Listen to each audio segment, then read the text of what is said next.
Ce qu'il se passe est vraiment incroyable et je pense que personne ne s'y attendait. On pourrait assister à un bull run avant le halving. Alors dans cette vidéo, on va faire le point un peu sur le marché actuel, on va faire le point aussi sur la hausse littéralement incroyable de cette semaine. On va faire le point sur plusieurs choses, sur le cours du Bitcoin, le halving, la Rainbow Chart. On va jeter un coup d'œil à tous les altcoins, on va faire le point aussi sur les différents protocoles, etc.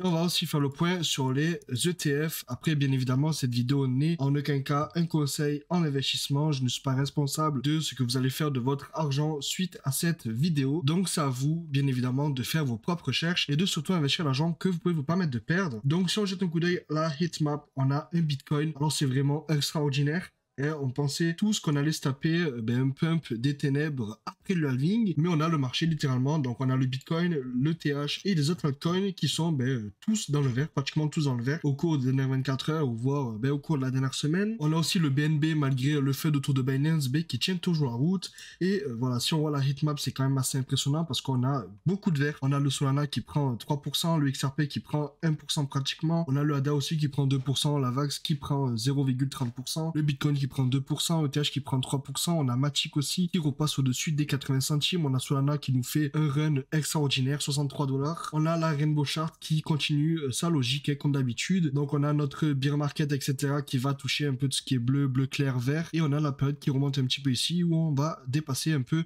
tout ce qui est bleu et aller vers le vert. Alors voilà, si on continue comme ça, on pourrait littéralement dépasser les 100 000 $ très prochainement, mais ce qui reste quand même assez impressionnant, c'est qu'en fait on a un halving qui pourrait arriver dans 151 jours quand on regarde un peu l'état du marché maintenant et qu'on se dit que cette hausse se passe littéralement 151 jours avant le halving. Ça pourrait quand même en se prendre plus d'un, sachant que je faisais quand même partie de la team qui disait petit dump avant le halving pour repartir à la hausse au moment du halving. Quand on voit la charte du Bitcoin, on peut voir qu'ici on a touché le top, on pourrait peut-être aller retoucher une deuxième fois ici pour repartir au niveau des 39 300, sachant qu'on a cette zone ici qui est quand même assez intéressante. On a un support ici à chaque fois qu'on rentre dans la zone, on repart à la hausse. Donc ici voilà, on est parti rebondir ici. Ici pareil, on a retouché pour rebondir. Donc voilà, à la limite on pourrait peut-être aller range aux alentours des 39 300 et pourquoi pas aller descendre vraiment le plus bas à 39 200. Après voilà, si on redescend, on pourrait aller descendre aux alentours des 39 000 ici. Et si on descend plus bas, aller aux alentours des 38 700, etc. ou vers la zone qui est du coup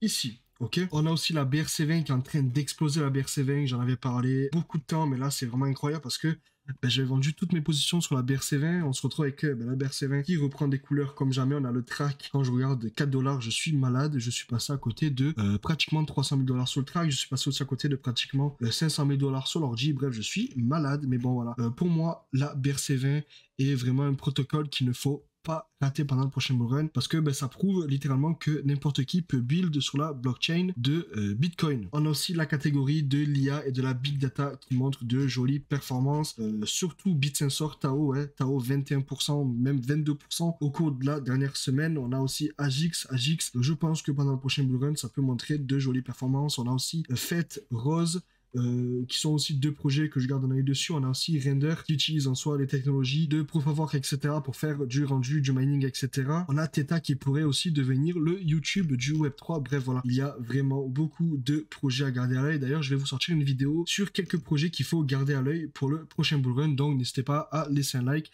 et à me dire en commentaire quelle crypto-monnaie je devrais jeter un coup d'œil pendant la prochaine vidéo. En parlant aussi des protocoles, on a tous les protocoles dans le vert. C'est vraiment incroyable. On a Lido dans le vert, on a Maker dans le vert, AAV dans le vert, on a littéralement tous les protocoles dans le vert. Donc ça montre que la DeFi reprend des couleurs petit à petit, comme on peut le voir ici. On avait un gros pic de DeFi, donc voilà, c'était pendant 2021 jusqu'en 2022 où il y a eu du coup le bull run ici jusqu'en décembre. Ensuite la rechute. Ici on pourrait du coup repartir à la hausse en voyant du coup tous les protocoles reprendre en TVL, donc en valeurs qui sont lock pour les personnes qui veulent faire du stacking, etc. En parlant d'activité de chain aussi, on a toutes les chains qui reprennent de l'activité, comme on peut le voir en termes d'un mois. On est sur du 30% Ethereum, on est sur du 21% Arbitrum, 23% Optimism, 80% Solana, c'est évident, bien évidemment. On a Gnosis 40%, donc on a beaucoup de personnes qui continuent à utiliser tout ce qui est multisig, etc. On a Multiversix, une blockchain qui a quand même été troll pas mal de fois, qui reprend des couleurs aussi. On a Sui, on a ZK Sync, on a 37%. Après, bien évidemment, on a des personnes qui sont en train de farm les airdrops. On a Mental 91%, on a aussi Ronin 64%, on a Kujira, je ne connais pas, 80%. Donc voilà, on a quand même pas mal de blockchains qui reprennent de l'activité. On a Chainlink qui continue à sécuriser des protocoles. Chainlink, si on regarde le prix du Link, vous allez voir, c'est quand même assez intéressant parce que moi, le Link, vraiment, ça fait très longtemps que je l'accumule. J'ai commencé à l'accumuler vraiment aux alentours des 30 $. J'en ai racheté ici à 7, 8 et même 6 $. Et là, ben, vraiment, ma patience commence à payer. On a un Chainlink qui pète littéralement. C'est incroyable. Un Chainlink à 16,21 $. Moi, je pense que le Chainlink pourrait très facilement monter aux alentours des 100 $.